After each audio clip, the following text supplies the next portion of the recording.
Good evening and welcome to the Poets Cafe. It is where artist comes alive. The spoken word brings forth the inner creation of hidden treasures, expressing tones of lyrics felt within the soul, a vibration that rings stories untold. This platform represents artists of all backgrounds, be it writers, singers, spoken word, artistic expression in painting, literature, poetry, and a journey through life. Mystery seeks to bring new ideas and opportunities through the mind at all levels. Wherefore my time leaving tomorrow on the wings of yesterday, the birds fly higher than the mystery of dreams never knew. Why do mellow sounds ring silently without ever leaving memories of my lonely blues?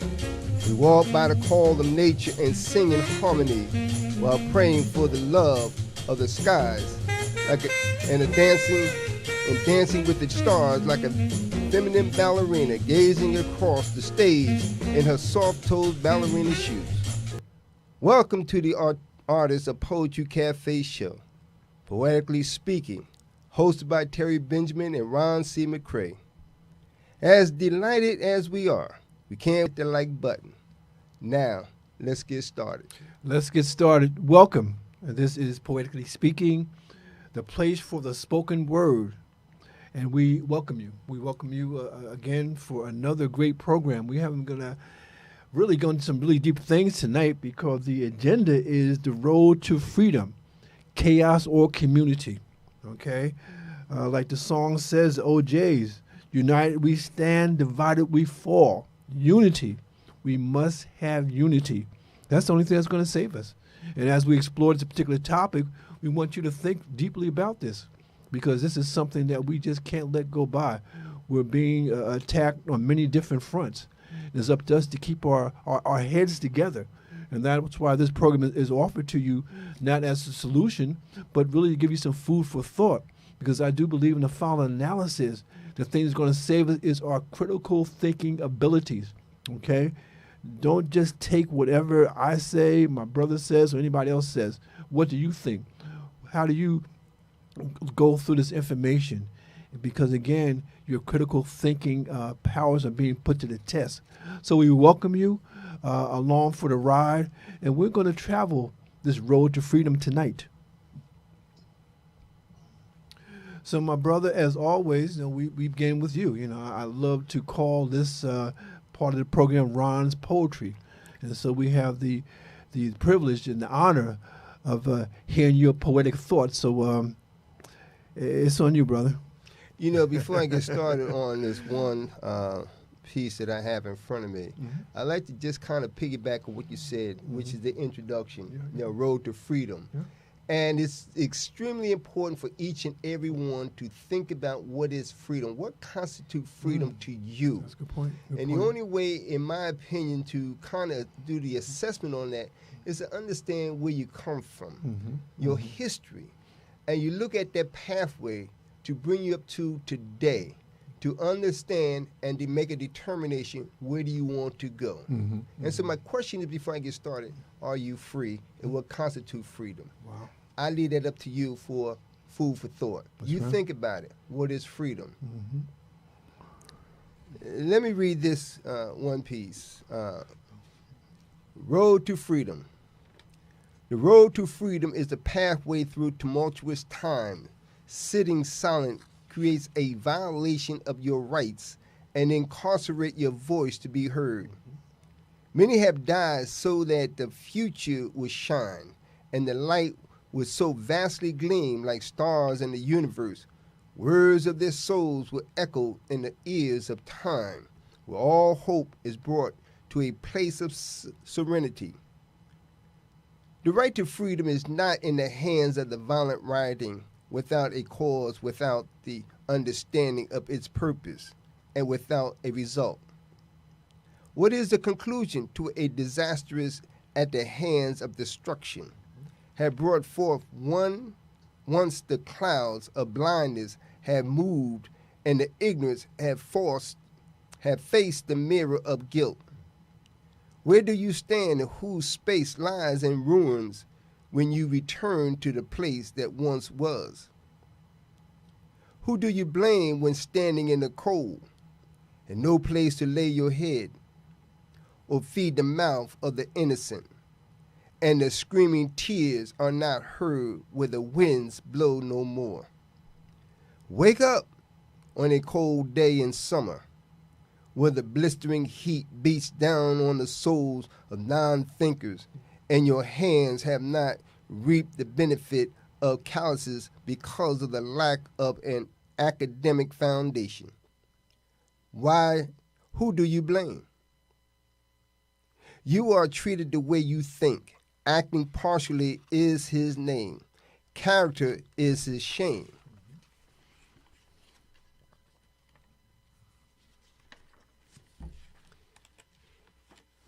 Excuse me. And yet, you feel so proud to be pulled in a sleep behind the cold bars, eating not when you want to, or peeping out the windows far for a sniffle of air. Who's to blame? Sitting in a dark, dreary corner, whispering to the voice in your head, asking repeated question. Why me? But who's to blame? Everyone else, but who's to blame? It is so easy to tear down, but where's the intellectual thought to build up and connect to your brother and sister as their keeper, keeper of the house, not divided, but a house with wisdom and knowledge, caring for each other's business, watching the children grow in a safe and healthy environment without a doomsday or Solomon and Gomorrah. Wake up, everybody. No more sleeping in bed. Time for thinking ahead. The world has changed so very much from what it used to be. There's so much hatred and war and poverty, by Teddy Pendergraft. The road to freedom is in the palm of your hands. Whatever decision you make will either incarcerate or set you free. That's powerful, powerful. And again, I just want to repeat here what you said. The road to freedom is in the palm of your hands. Whatever decision you make will either incarcerate or set you free. So we have a choice, and this poem really spells it out. I like the fact that you say many times throughout the poem, who is to blame? Who are we going to point the finger at, especially when it's something that really is that we have to do for ourselves. And it's so sad that people understand that, there is free will to a large extent. We are creatures created by God, but we have free will. We are not robots. We are not programmed individuals. And so I like your thought. And what made you come to this conclusion about this particular poem? Because again, I'm sure it's something that you thought about for some time, and again, and it's really timely because it's from his book. It's a book that he published before. He didn't publish it yesterday, so obviously this book has some history. And again, my brother, obviously you developed some forethought. So my point is that this was written some time ago. What brought upon these particular thoughts? It's interesting because it's one of the things that you constantly think, an individual such as myself, constantly think about what is freedom. What is the road to freedom? How do you get there? And it starts with your thoughts. It starts with the inner of yourself. And while you're doing that, while you're pondering on this thought, you also have to look back at your history. My ancestors, my mother, my father, my older siblings and grandparents, and so on and so on and so on. What they have been through, what they have conquered, a road to freedom. It's because of them. It's because of our past, our history that led me to think about that in the moment, freedom, the road to freedom. So how do I get there? And how I get there, and the way I started was the fact that I had to write down what I was thinking and feeling, looking at my past, understanding in the present, so I can now lay out the continuation in thinking, the road to freedom. And freedom is that you have to continue to look at where do you want to go, how you going to get there, and what is it going to take for you to understand I'm on the road to freedom, because the road to freedom is not a short road. It's a long road. As long as we're living and breathing, it's a long road. So the question is, are you on the road to freedom, as opposed to sitting on the side waiting for somebody else, as I indicated, who's to blame if nothing works out? Yeah, and understand that, this road may be bloody. There may be some people who are going to get knocked around and pushed around, and some people will be incarcerated. Some people will be destroyed financially. Some people's reputations will be destroyed. Again, in this country, is many different ways to kill a person. It's not always a bullet in the head. Sometimes you can destroy a person by destroying their character, destroying their brand. We have these corporate entities, these businesses, that are backing off from equal hiring practices, because for them, it's not about people, it's about profits. And if they say, okay, we're going to hire black people and brown people, and we're going to give them a chance to rise to the ranks, if that sounds good, if that gets them money, they'll go with it. But we saw when it didn't get the money, when people started attacking them, then they pull back from that, okay? Then we have all these discussions about DEI and all these other kind of things. But again, what it means really is that black folks, we got to make our own chances. We're not going to be given anything we never were. Anything that we got, we worked for. But now even the things that we worked for, the laws that we brought forth during the civil rights movement, those laws, those amendments are being trashed. Being taken away from us. And the thing is that where do we go? Okay, that's been my question for a long time. Where do we go from here? And like I said, I think one of the things we do, we have people who have gone before us, and because they've been going before us, they've left clues, and we need to look at these clues. But my brother, what do you think is the biggest reason why people don't want to take responsibility for themselves? What do you think that is? Why? That's $1 million question. Because I give you the hard questions, and I and I hide behind your answers. I'm still trying to figure that one out. I have this conversation on a regular basis. What is it? And I always start this way. The simplest thing is the hardest. The hardest thing ultimately end up being the simplest. Yeah. You can cry and scream and argue and challenge and attack on something negative. But how many times do you stop and say, wait a minute, I'm screaming, who am I screaming at? I'm attacking, who am I attacking? Yes. Except you don't look at self and ask yourself that question. Because when you ask yourself that question, you really won't have an answer. And the only solution to that is to say, wait a minute, what is the opposite? That's right. Yeah. Well, the opposite say, wait a minute, let me regain my own consciousness, stand up, shake the dust off, and move forward. But who can I connect to? You connect with somebody's like-mindedness. That's right. Somebody else who wants to be free. And how can you help somebody? Because, and let me say this too in short. Okay. For all those who are listening, whether you're a Christian from the Bible, there's a scripture says, in Philippians 2, lift someone else up better than yourself. Also in the commandment says, love your neighbor as you love yourself. That's right. I'm quite sure that in the Quran, you'll find exact same scripture or similar to about freedom and helping somebody else. You'll also find in the book of the Torah, from the Jewish perspective, you'll find exact same thing. Now, these 3 books that I just identified, you will find in the Bible. Right. Because the Old Testament really outlines and gives you this foundation from the Jewish perspective, and as well as Islam, Ismail, so it's a collaboration. And the bottom line is, honestly, they're brothers. Yeah.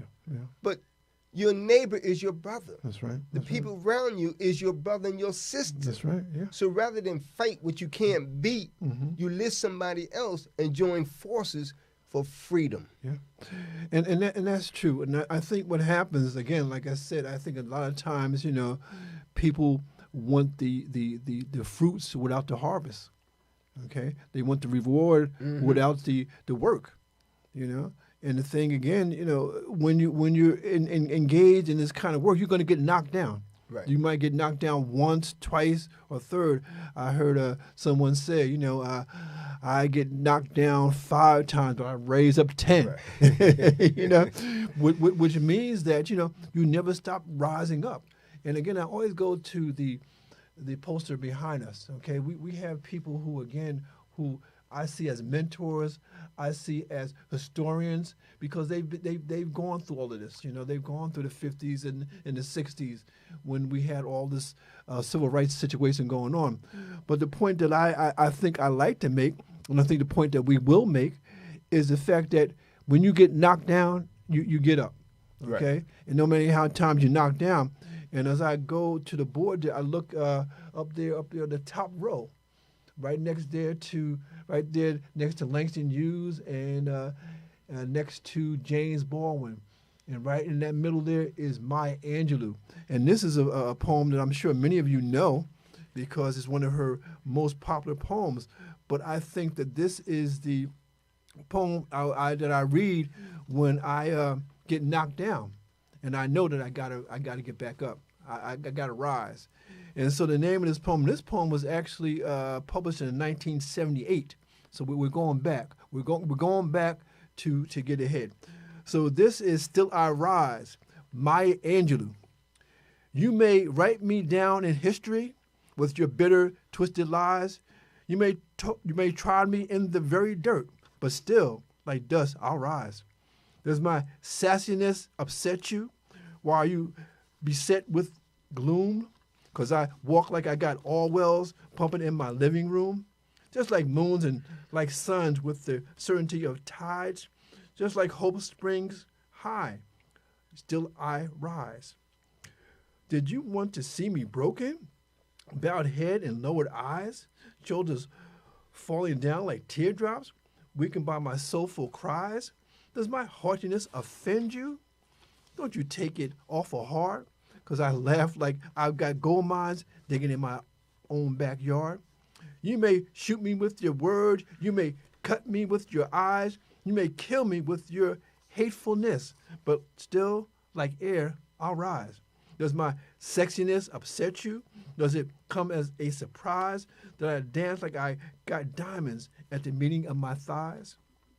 Out of the hurts of history's shame, I rise. Up from a past that rooted in pain, I rise. I'm a black queen, leaping and wide. Welling and swelling, I bear in the tides. Leaving behind nights of terror and fear, I rise. Into a daybreak that's wondrously clear, I rise. Bringing the gifts that ancestors gave. I am the dream and the hope of the slave.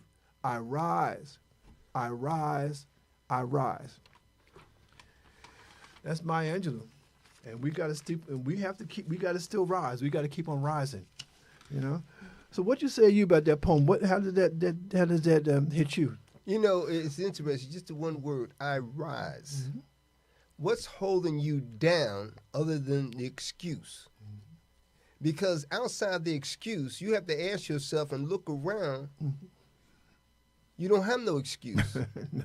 So you must rise. Mm-hmm. And if you refuse to take heed to that, mm-hmm. then the only thing that's holding you down is the illusional thought in your head, mm-hmm. is the excuse. Unless you can find in a dictionary or the definition, mm-hmm. what constitute excuses. That's right. That's right. Everything other than the truth, mm-hmm. to rise up. Because there's nothing that rises up with something holding it down. Mm-hmm. Mm-hmm. If you can find a balloon that rises up with an anchor on it, and I'll tell you one thing, you just became the world #1 scientist in creating something that nobody else have. And so that's what's important. Get rid of the excuses. Make an effort to do something. It's just like when you stand up, you rise up. When you get up from the bed, you rise up. When you stoop down, you rise up. When you look up, you're rising up. That's right. When you walk down the street to walk someplace, you're looking up. It's too often you find people walking with their head down, But the fact is, your dreams and desires cannot rise up to a higher level if you're looking down and concentrating on the excuse that you say somebody else. That's a good point. It reminds me of Les Brown, because he says that, if you get knocked down, make sure you fall on your back. Right. Because if you fall on your back, you can look up, and if you can look up, you can get up. That's right. And the thing is, we got to understand that, resilience is going to be the thing is going to save us. We have to get through this.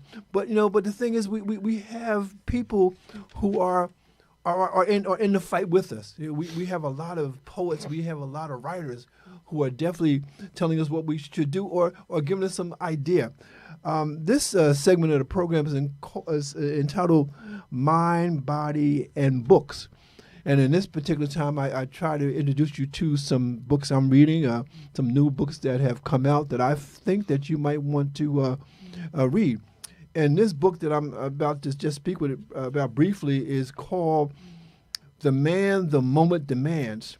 And the subtitle is Master the 10 Characteristics of the Comprehensive Man. Okay, so this time calls for a new man.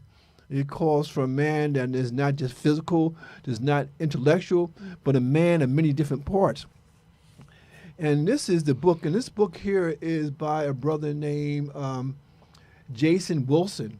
And this is his third book. He's written other books for men, but this is his most powerful, I think, because he's had a chance to really think about that.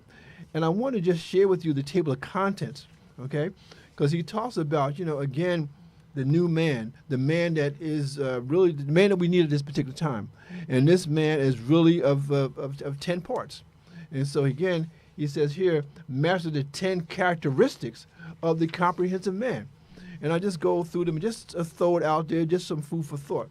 So, again, these are the characteristics of the man that we need at this moment. And it says, whatever the moment demands, okay? This man is a fighter, okay? He's a fighter. This man is a provider. He's a provider. This man is a leader. He's a leader. This man is a lover. He's a lover. This man is a nurturer. This man is a nurturer. This man is a gentleman. He's a gentleman. This man is a friend. He's a friend. This man is a husband. He's a husband. This man is a father. He's a father. And this man is a son. Okay? Fighter, provider, leader, lover, nurturer, gentleman, friend, husband, father, and son. Now, again, this is definitely some work, okay, to be all these things, to try to master all these things. And again, this is a journey, because this is not going to come overnight. But, Ron, as we go through these particular 10 characteristics, I'm going to read them again, and I want you to tell me, like, just maybe one or two that sort of jump at you in terms of jumping out at you, is that we really need this at this time. So, again, the fighter, the provider, the leader, the lover, the nurturer, the gentleman, the friend, the husband, the father, and the son. Okay?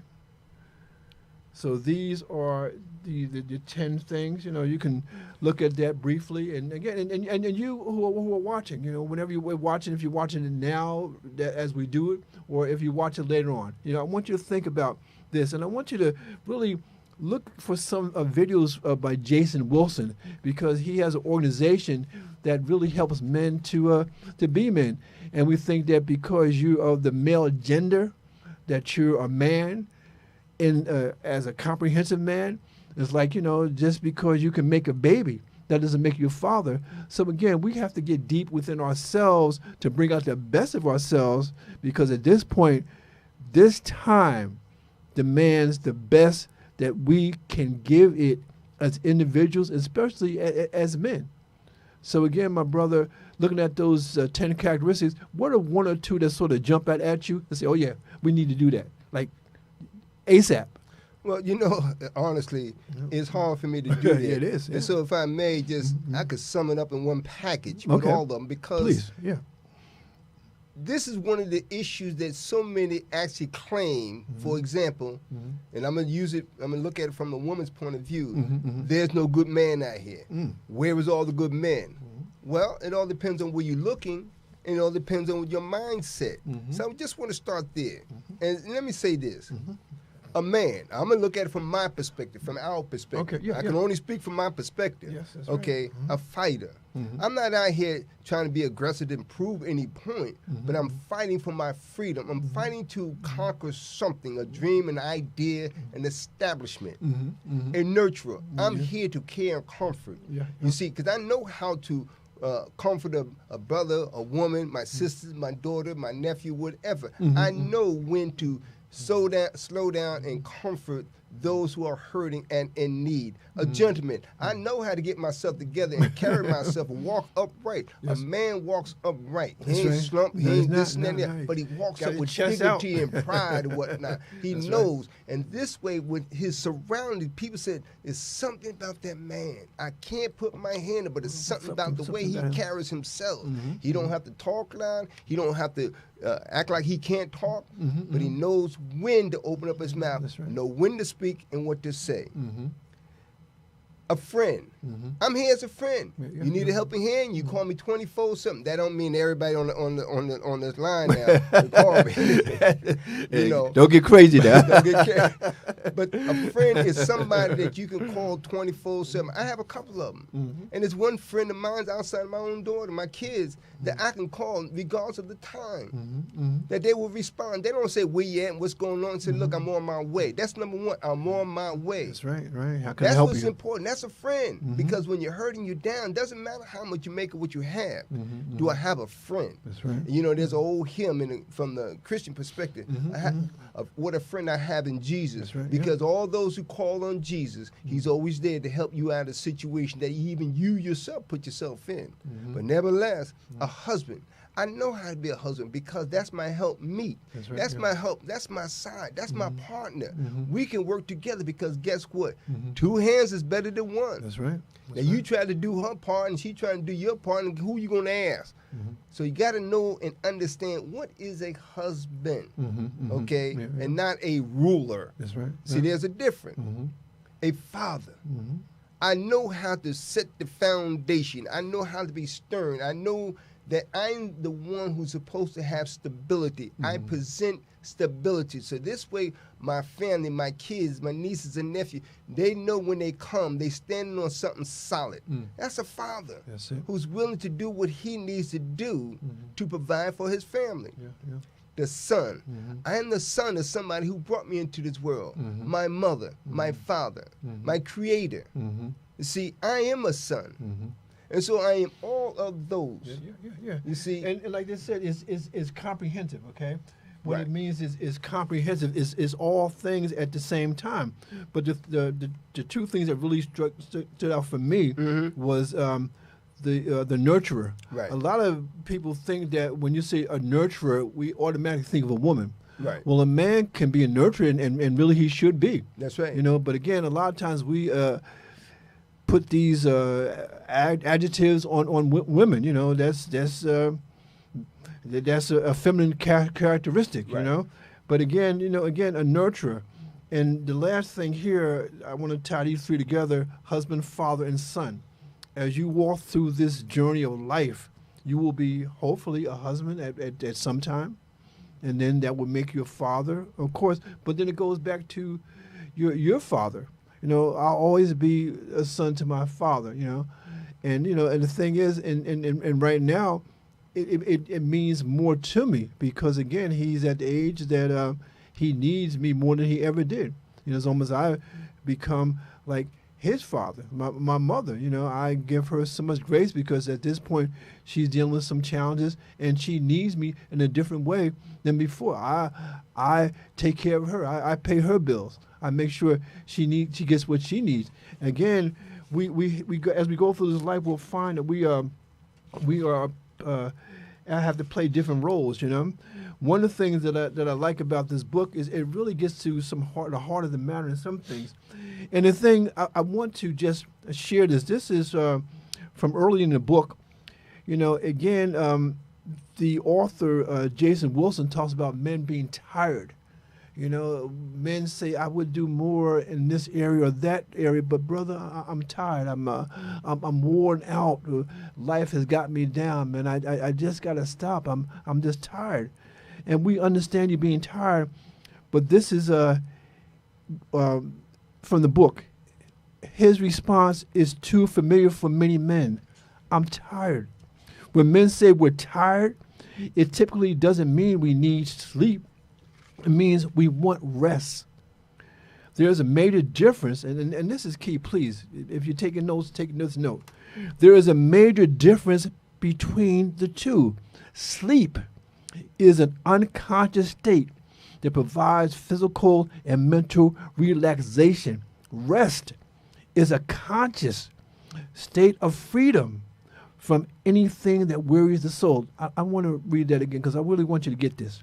Sleep is an unconscious state that provides physical and mental relaxation.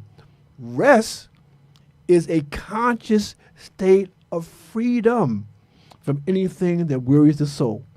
Sleep and rest are two different things, and Lord knows at this time, especially for our men, we need them both, and we really need them in good supply. You know, if I may, in short, just Please, real short, because please, you yeah. said something which is so important. I want to go back Mhm. and piggyback off that, Okay. because to every single person Mm-hmm. who have their parents still living today, Mm-hmm. it's extremely important to give them all the care Well, possibly, because had it not been for Mhm. them bringing you through this world, that's right. you wouldn't be here. So I want you to always stay conscious enough as what this brother just read, what this brother, the author, just written, Mhm, okay, about your parents, because you are parents to somebody. And if you're not, keep in mind of those, because you might be the son of somebody else, your aunt or somebody. Mm-hmm. So keep in mind, that's the important, and I want to go back to say, Mm-hmm. it ties into the road to freedom. Mm-hmm. To show your love and respect for those who had cared for you and brought you up. There's no such thing as you done it to yourself and nobody cared about it. That's not true. Mm-hmm. It's not true. It all depends on your mindset and how you see life. That's right. That's right. And again, in the book, again, and I really advise you, and it's this, see, Ron, this is the kind of book that I would like to take to the library and do a course, you know? Right. I mean, the book, let me break it down, is like 12 chapters. Maybe we can have a 3-week course where we discuss, like the first week, we discuss the father, the provider, and the leader.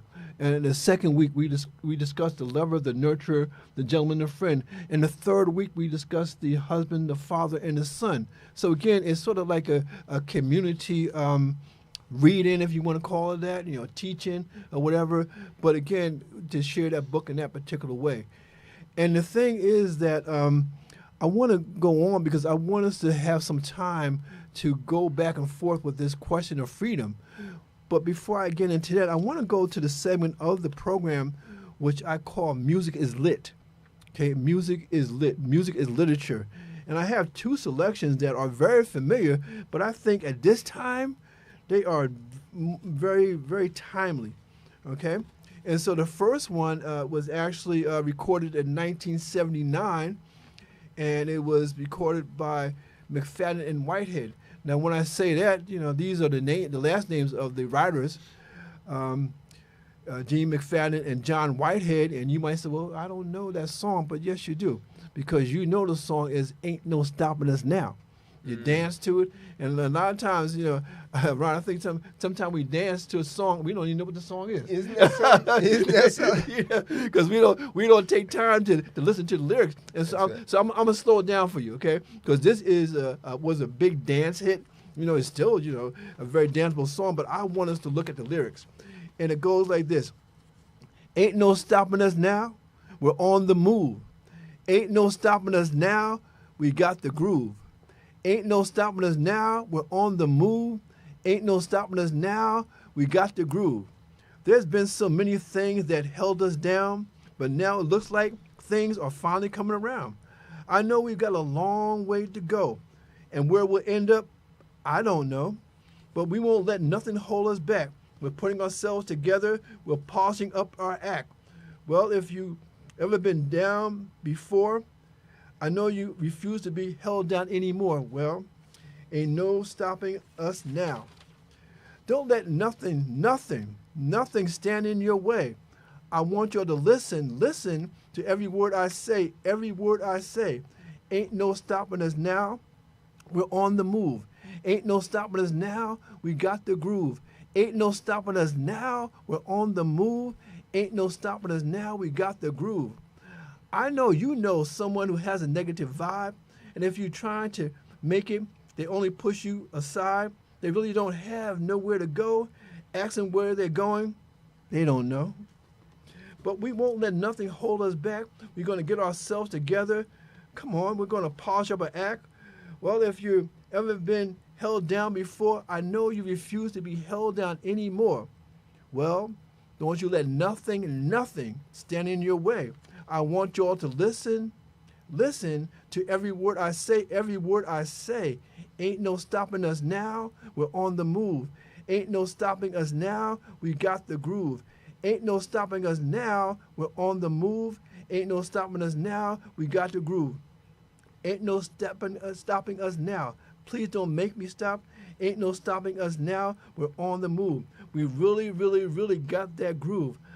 I don't want to stop. Please don't make me stop. We're on the move. We got the groove. Ain't no stopping us now. Okay?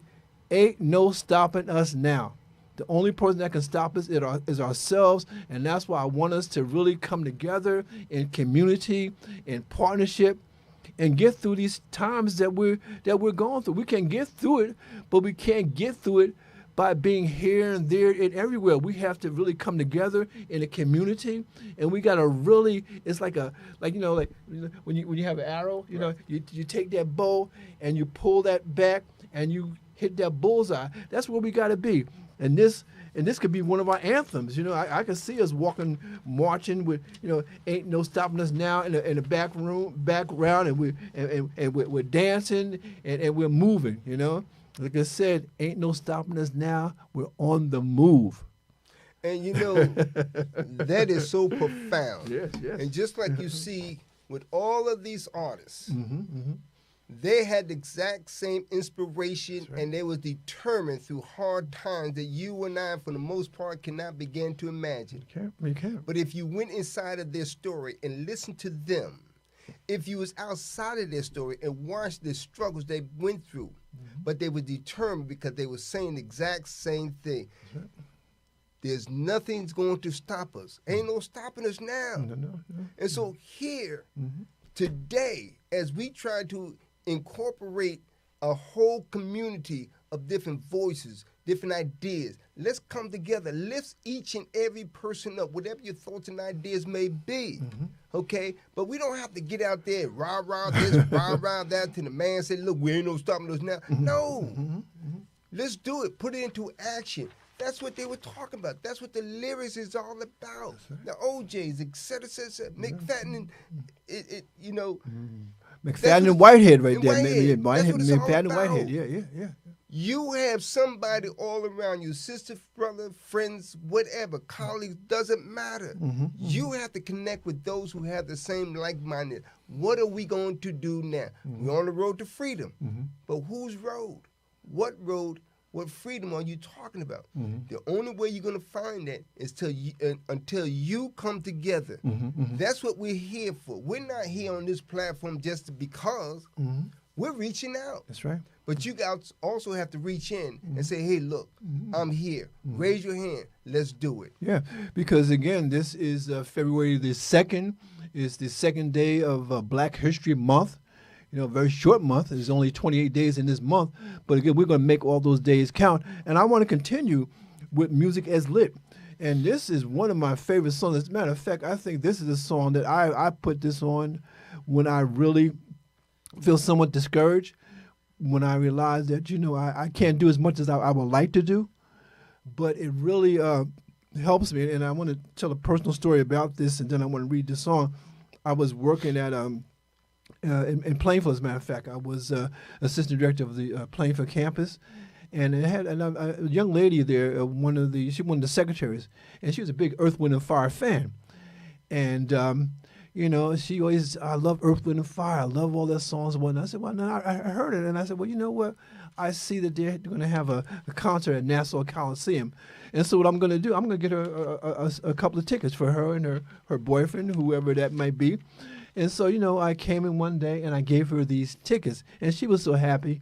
And she went away, and a couple of days later she came back, and she said, I really thank you for buying these tickets for me, but I don't have a boyfriend, and I was wondering if you would like to go to this concert with me. Well, I was really surprised, and I did go with her, and we had a great time, and that's what I'm going to tell about that story. But the point I'm making is that, you got to listen to people. You got to listen to people and also listen to what they're going through. And sometimes you can't always preach to people.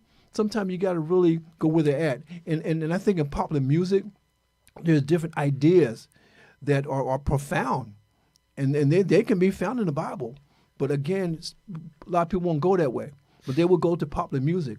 And at that particular time, this was in 1973, Earth, Wind and Fire was at the height of their popularity. And they put on an amazing show. That's one of the best concerts that I've ever attended. I've been to many, many concerts. But the Earth, Wind and Fire show was beautiful. And again, they sang one of my favorite songs, and I'm going to read to you as a poem. And I know, again, this is another song that you're probably aware of. But as I read it, we sort of slow it down so we can really get at the meaning of this particular song. And the name of the song is Head to the Sky. And this is written by Maurice White, who was the leader of this amazing band. And they're still going. And I love this song because Philip Bailey is on the lead on this particular song. And again, it's called Head to the Sky. And it reads like this. Master told me one day I'd find peace in every way. But in search for the clue, wrong things I was bound to do. Keep my head to the sky for the clouds to tell me why. As I grew and with strength, Master kept me as I repent. And he said, keep your head to the sky. Keep your head to the sky. He gave me the will to be free. Purpose to live is reality. Hey, and I found myself never alone. Chance came to make me strong. So step right up and be a man, because you need faith to understand. So we're saying for you to hear, keep your head in faith's atmosphere. Keep your head to the sky, so the clouds will tell you why. Keep your head to the sky, so they can tell you why. Lord, keep your head to the sky. Surely the clouds are going to tell you why. Keep your head to the sky. Keep your head to the sky. Keep your head to the sky. Keep your head to the sky. And again, I know that you know that song, and it's so funny. And we have some comments here, and I'm going to read here. This is Poochie Amanda Jones, and she says, I'm loving it, and you look so handsome. Thank you very much. Dr. Lisa Williams. Yes. Quaddy Pie Lady Palmer from Rahway. Hello, gentlemen. Again, we thank you for your comments. But Head to the Sky. I know you heard it before, right? So what is your take on that song? It ties into what we've been talking about. And if I may, just to tie it in, because I wrote this down too. Yes. To tie in. Remember Sly and the Family Stone? Oh, yes. Everyday people. Oh, yes. But that's everyday people. Sometimes I'm right. And sometimes I can be wrong. My own beliefs are in my song. And that's what I say.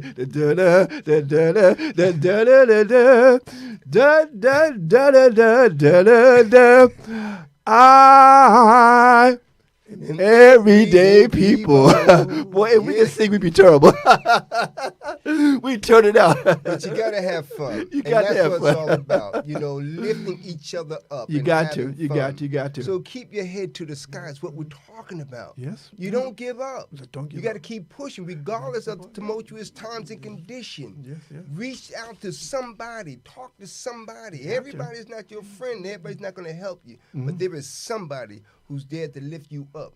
If you just speak up, reach out, but rest assured, every head that looks up, you're guaranteed that the blessings will come down and show you the way and show you who is in your circle that you can reach and connect to. That's right. Because it's been said that, the prayers go up and the blessings come down. And I really believe that. And another thing, and this is not in the Bible, but this is, I read a book some time ago called The Secret, and this was by Rhonda Burns. And the secret was really the law of attraction.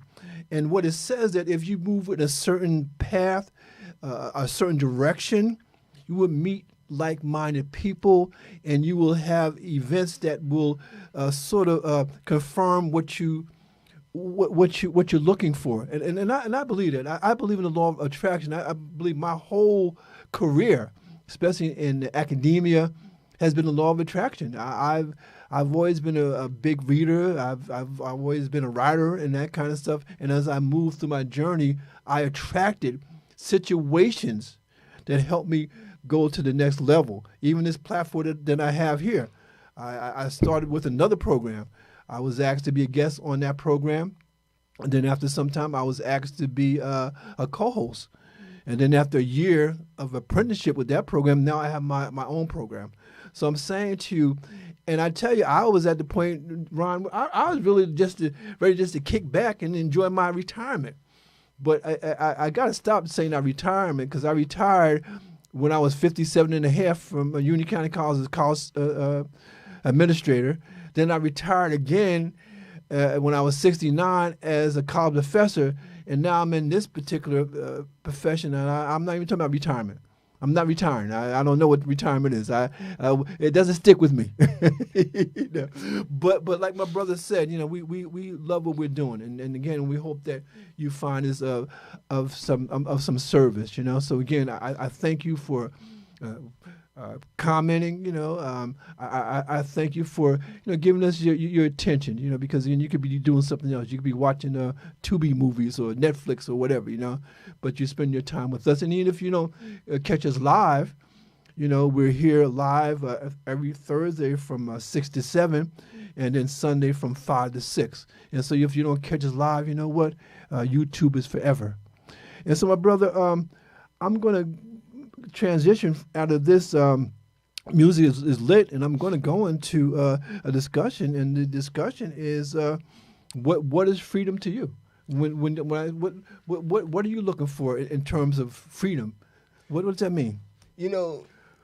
What we're doing right now displays exactly freedom, even if it's only in a moment. And I always say this: yesterday is gone, so we can't live yesterday, but we can always remember our past. Yes. Tomorrow's not promised, because unfortunately there's always some situation that occur every second. But let's talk about the present. Freedom is that, as we just displayed, to have fun, to be able to laugh, to talk, to dialogue, to communicate. That's what's important. That's right, yeah. I'm not saying I'm perfect. No one is. We may have faults. But the point is, are you going to hold me accountable, hold me down because you're mad at me about something? No, we learn from that. We can still respect one another and have fun. And as you indicated, is that being able to connect with somebody like-mindedness, to change that spirit, to change that attitude, because you don't know what somebody's going through. You said, and we talked about it plenty of times, Smokey Robinson, the tears of a clown. That's right. That's right. Everybody walking around with a smile on their face is not happy. That's right. That's right. And everybody that walking around sad is not mad. That's true. But it's all depends on the individual, how you say hello, how you doing, have a great day. Yeah, and the thing is, and that's why I always have books with me, because again, I mean, I think I'm a pretty intelligent person, but I don't believe that I know it all. And that's why I'm always reading, and that's why I go back some to the older books. And I just want to sort of pivot here. We're going to continue our discussion on freedom, but You know, it's funny because you look up at that board. That board is very, very important to me. You know, I didn't put that together, but somebody read my mind and put that up there because these are people who these are my heroes and my sheroes, and these are women and men that I really respect. And I want to just take a moment because, again, a lot of us, you know, when we have a goal, you know, we want to achieve it quickly. If it doesn't happen within 2 or 3 or 4 months, we say, oh, man, I'm not making any progress. But, you know, I want to go back to James Baldwin because James Baldwin has something to say about how long it will take. And I want to go to James Baldwin. What is it you wanted me to reconcile myself to? I was born here almost 60 years ago. I'm not going to live another 60 years. You always told me it takes time. It has taken my father's time, my mother's time, my uncle's time, my brother's and my sister's time, my nieces and my nephew's time. How much time do you want for your progress? So, how long is it going to take? You know, how long is it going to take us for us to be free in this particular country? We've been at this for a long, long time, but we can't give up. We can't just lay down. You know, we like the poem said, and still I rise, because if we don't rise, we're not going to make it. And some of us, and I'm not judging anybody. Some of us have decided, like my brother Stevie Wonder, he left this country. He lives in Ghana. Now he's been here back and forth to do concerts and that kind of stuff. But for many of us, we don't have the option. We don't have the option of leaving this country. Okay, we got to stay here. We got to stay here in the fight, because again, this is the battle that we have before us. And so, brother, I want you to continue with your discussion about freedom, because again, we need to know where we're going, and understand we're not going to give you any answers because we don't have the answers. All we can do is start the dialogue. And so what say you, brother? You know, I have a book here. This was born here. This is a poem, I guess. I'm not going to live another 60 years. You always told me it takes time. It has taken my father's time, my mother's time, my uncle's time, my brother's and my sister's time, my nieces and my nephew's time. How much time do you want for your progress? Yeah, for your progress. Yes. Now, please. You know, this book here is by Dorothy Heights. Open wide the freedom gates. And I just want to read a paragraph. And I found this interesting. In her book, this is on page 132, you know, chapter 9. And it states, the land of the free. When I was a little girl, there was a black actor named Candid Lee, who was famous for belting out the last lines of America, the ones about the land of the free and the home of the brave. I presume the words meant that each of us has a right to say, this is my country, this is where I belong. It was many years before I realized that when Negroes talked about the mainstream, we really meant white people. We had to remind ourselves again and again that since slaves were first brought here, blacks have been a part of whatever stream there was. We have not been in the mainstream of opportunity, but we have always been American. I love you that. know, and I love that's that. interesting to think about what we've been talking about, the road to freedom. We look, as you see in the back, there was fighting. Long before them, there was fighting, but they was determined. What are you doing today to continue the legacy from which we came? That's what's important. It's a long road, just like you had James Baldwin. How long? How long? Oh, Lord, how long? How long? How long? You see, and that's what's important. But to know that you're leaving a legacy is to know that I'm standing up for something, to do something with somebody who makes a difference in our lives. Not my lives. No. Our lives. Because my lives only make a difference if I'm doing something and collectively incorporate others' like-mindedness. Because everybody, and I'm going to say from the seasoned seniors, who's now at a place that we should be comforting them because they have the words of wisdom that we still cannot comprehend their journey, what they've been through. But in the same token, in the present, what about the young ones under us? That's right. What are we giving them so they can carry on if we don't collectively come together? Because the young ones have to see what we're doing in the present in order to show that our ancestors opened up the gates and crossed bridges and rivers and places of condition we cannot begin to imagine. So it's important to have a dialogue.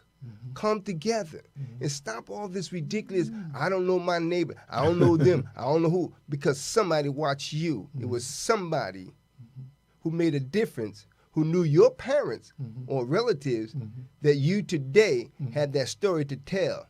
I remember when. I love that. And again, you know, the thing that I want you to understand, you know, we're about getting ready to end the program, but the point I want you to understand that, you know, nobody's perfect.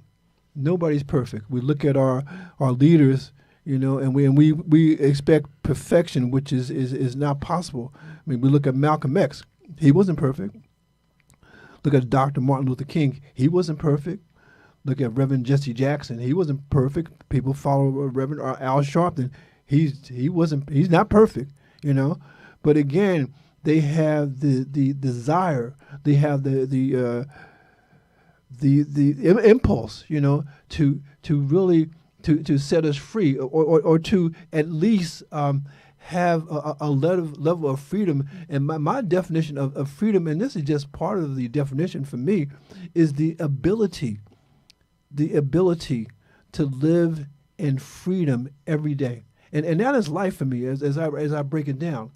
LIFE, living in freedom every day. And what that means is that there's a lot of fear in this country right now. People are afraid. They're afraid they're going to lose their Medicaid. They're afraid they're going to use their Social Security and whatnot. And for many of us, our only income is our Social Security or our pension. So if that was to be altered in some kind of way, that would be disastrous for many people. And so again, but my point and my message is that don't worry about that so much as to how you can contribute to this discussion, how you can lead people to a certain amount of freedom. And I do believe that we get to freedom not by scaring people, not by pushing people, but I think we get to freedom by being that good example.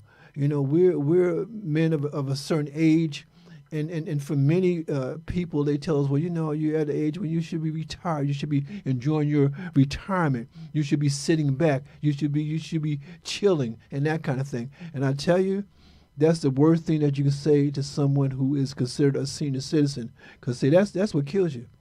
That inactivity, that feeling that you don't have anything more to offer. And it don't have to be on a public platform like we have right here. It could be just you in your neighborhood talking to the young kids that you see in the street. Just talking to your neighbor.